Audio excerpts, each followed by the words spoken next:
Il paraît que le pape ferait ses propres commandes sur ce site. Bonjour à tous, je m'appelle Sébastien du blog Courir et Bien-être et aujourd'hui je vais vous montrer l'ouverture d'un colis que j'ai reçu du site Le Pape, justement. Alors un petit mot sur le site Le Pape, je n'ai jamais commandé auparavant chez eux et ce que je peux vous dire c'est que ça a été très rapide et la livraison elle était gratuite, je crois que c'est à partir de 90 € en ce moment. Donc on va voir ça ensemble et je vais vous montrer ce que j'ai commandé. Allez. Alors on a une paire de chaussures et on a une deuxième paire de chaussures de la marque Saucony. Alors auparavant j'étais sur du Hoka pour les chaussures de trail et alors elles sont excellentes. Les chaussures Hoka sont excellentes.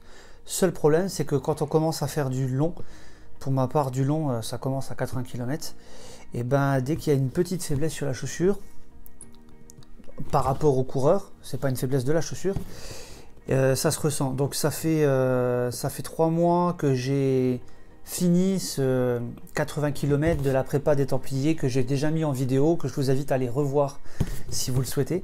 J'étais en Hoka Speedgoat 4. Le souci c'est que le mesh, c'est-à-dire ce qui enveloppe votre pied, le mesh me faisait très mal.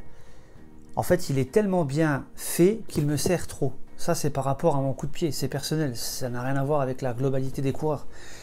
Et vu que cette année je veux mettre la barre un peu plus haute encore, ben, il a fallu changer de chaussure pour pouvoir éviter d'avoir ce problème de douleur au niveau des tendons du coup de pied. Le coup de pied c'est au niveau du départ du pied. J'en ai parlé à mon médecin qui n'a fait que valider mon petit diagnostic. Alors je ne connais pas du tout cette marque, c'est par recommandation que je les prends.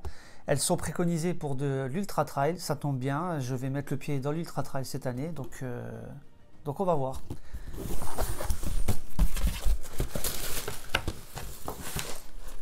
Alors voilà, c'est la Exodus ISO 3. Ouais, on m'a dit qu'elle était lourde, elle est lourde effectivement.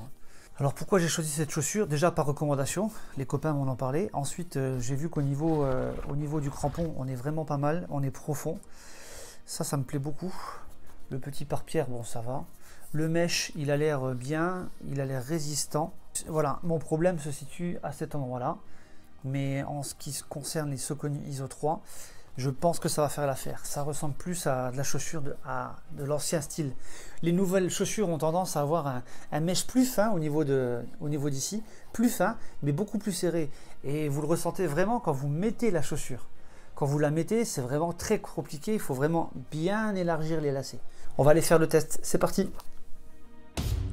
Ok, le premier jour de test que j'ai filmé, je l'ai fait justement sous la pluie, donc c'est vraiment très bien, j'ai pu tester au maximum. Alors comme vous pouvez voir sur la roche, étonnamment, ça tient super bien. Ensuite, j'ai commencé à tester sur une montée et une descente, sur l'avant, sur l'arrière, avec un peu de boue.